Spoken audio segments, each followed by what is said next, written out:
راضیتم مرضیہ فادخلی فی عبادی وادخلی جنتی. اللہ فرمائیں گے فادخلی فی عبادی. آج ایک علم عظیم اللہ تعالیٰ نے میرے بزرگوں کی دعاؤں کے صدقے میں عطا فرمایا، جس کو میں بیان کرنا چاہتا ہوں چند منٹ میں، کیونکہ ظاہر بات ہے بیان تو ہو چکا، لیکن بالکل ناغہ نہ کرنے سے میں چاہتا ہوں کچھ تھوڑا سا میں بھی سعادت حاصل کر لوں، محترم سامعین اور سامعات کے کانوں میں بھی اپنی زبان کی کچھ گل افشانی کروں.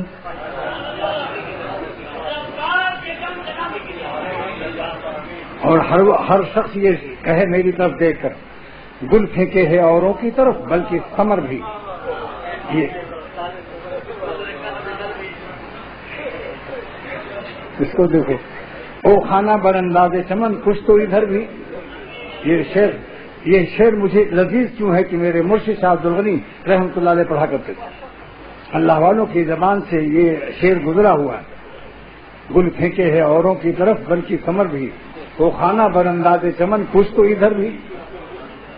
تو اللہ تعالیٰ نے فرمایا کہ اب جب جنت میں تمہارا داخلہ ہو رہا ہے تو جنت کا مزہ لینے کے لیے ذائقہ درست کر لو، میرے عاشقوں سے پہلے ملو. فادخلی فی عبادی، میرے خاص بندوں سے ملو، تاکہ تمہیں جنت کے ذائقہ کا ادراک نصیب ہو جائے، کیونکہ یہ لوگ صاحب ادراک ہیں، صاحب ادراک ہیں یہ لوگ، کیونکہ خاص میرے بندے ہیں.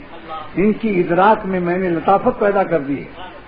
میرے عاشق ہیں، میرے خاص بندے ہیں جو دنیا کے تعلقات کثیرہ میں بھی رہ کر فروخت نہیں ہوئے اور میرے بن کے رہے. ان سے بڑھ کر کس کی لطافت ہوگی؟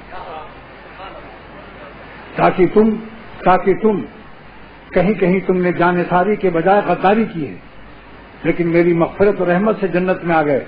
لیکن ان بندوں کی صحبت میں تمہاری ٹریننگ ضرور دی جائے گی جنہوں نے ساری زندگی جانثاری اور وفاداری کی ہے، کیونکہ جنت وفاداروں کے لیے ہے. تو کم سے کم تم کو انڈر ٹریننگ کچھ دیر رہنا پڑے گا. انڈر ٹریننگ یہ ہے، انڈر لے جنت لے، انڈر لے. ایک راز جو اللہ تعالیٰ نے آج عطا فرمایا کہ اللہ تعالیٰ ہماری نفسیات سے ان سے زیادہ باخبر کون ہو سکتا ہے. تو چونکہ انسان انس سے ہے، مانوس ہوتا ہے، انسان اپنے جنس سے مانوس ہوتا ہے. اگر اس کو کوئی بھی اپنا مانوس اور اپنا جیسا نہ ملے تو گھبراتا ہے، کیونکہ اللہ تعالیٰ کی ذات بے مثل ہے. اگر اللہ تعالیٰ پہلے ہی ہم کو اپنا جلوہ دکھا دیں تو بھی ہمارے قلوب کو معانست ہونا مشکل ہے، کیونکہ ہر انسان کو اپنے ہم جنس سے معانست ہوتی ہے. تو ہمیں انسان فطرتاً چاہتا ہے کہ دو آنکھیں بھی ہوں، اس کے ہماری طرح اس کی ناک ہو اور ہماری طرح اس کے ناک میں دو سوراخ ہوئی اور اس کی کان میں بھی دو سوراخ ہوں. ایسا نہیں کہ یہ بالکل ریپیٹ ہو. تو اللہ تعالیٰ نے ہماری نفسیات کا خیال فرماتے ہوئے فرمایا کہ میرے خاص بندوں سے ملو، اور وہ ہم سے جدا نہیں ہیں. ان سے ملنا خدا ہی سے ملنا ہے. مردان خدا نہ باشن، خدا والے خدا نہیں ہیں، لیکن خدا جدا نہ باشن، لیکن خدا سے جدا بھی نہیں ہے. جلال الدین رومی کی قبر کو اللہ تعالیٰ روح سے بھر دے، نور سے بھر دے. فرماتے ہیں کہ سورج جو ہے یہ دھوپ نہیں ہے، دھوپ جو ہے سورج نہیں ہے، مگر سورج سے الگ بھی نہیں. اگر سورج ہٹ جائے گا تو دھوپ بھی نہیں رہے گی. لہذا اس کی مثال کہ اللہ والے اللہ سے جدا نہیں ہیں مگر خدا بھی نہیں ہے، اس کی مثال ایسی ہے کہ دھوپ جو ہے یہ سورج نہیں ہے مگر سورج سے جدا بھی نہیں ہے. تو اللہ تعالیٰ ہم کو اپنے عاشقوں میں کچھ دل رکھیں گے کہ جنہوں نے اپنی زندگی کو وفاداری اور حیا و شرم میں اور غیر اللہ سے دل نہ لگانے میں جان کی بازی لگائی ہے. لہذا ہم نے مغفرت تو کر دی مگر وفادار اس اولیاء کی گروہ میں شامل ہو کر تم کچھ تو خوشبو وفاداری حاصل کر لو، پھر تمہیں جنت کا مزہ بھی زیادہ آئے گا. یہ انڈر ٹریننگ ہے. فادخلی فی عبادی، کیونکہ میرے خاص بندے ہیں جنہوں نے اپنے حرام خواہشات کے بنیاد پر اپنی حیات کو فروخت نہیں کیا ہے. اللہ تعالیٰ سے یہی درد دل سے اختر مانگتا کہ اختر کو، میری اولاد کو اور میری قیامت تک کی ضروریات کو اور میرے احباب کو اور ان کی قیامت تک کی ضروریات کو حق تعالیٰ وفاداری کی حیا و شرم عطا فرمائے اور اپنے راہ میں وفاداری، جانثاری اور حیاداری بھی عطا فرمائے، کیونکہ کسی وقت بدنظری کر کے حرام لذت حاصل کرنا یہ حیاداری اور وفاداری کے خلاف، کیونکہ آپ کی آنکھ آپ کی نہیں، امانت ہی۔ اس وقت ذرا ہوش میں آیا کرو کہ تم کون ہو۔ اس وقت جانور کو، کتے اور گدھے کی زندگی مت گزارو، ذرا دیر کے لیے دماغ میں سوچو کہ میں کون ہوں اور کس کا ہوں۔ انشاءاللہ تعالی مار لیا تالا۔ چند دن، چند روزے جہد کن باقی بخن۔ اچھا، دنیا میں بھی اللہ تعالیٰ نے، دیکھیے جنت میں نہیں فرمایا کہ جنت میں جا کر عالم ہوں اور میری تجلیات ہر وقت دکھا کرو۔ اللہ نے اپنے جلووں میں ہم کو ہر وقت مستقل اور مشغول نہیں رکھا۔ خود خلی کی عبادی میں کیا ہے؟ ہنسو بولو، دوستوں سے ملو، کیونکہ تمہاری ناک جیسی ان کی ناک ہے، تمہارے کان جیسے ان کے کان ہیں، تمہیں تسلی طبعی طور پر ملے گی۔ یہ فن طبیعت ہے، فزکس ہے، فن طبیعت ہے۔ اسی لیے اللہ تعالیٰ نے دنیا میں بھی کسی ولی اللہ کو نہیں فرمایا کہ تم اپنے کوٹری میں اور حجروں میں بس میری یاد میں رہا کرو، نہیں، مسجد جاؤ۔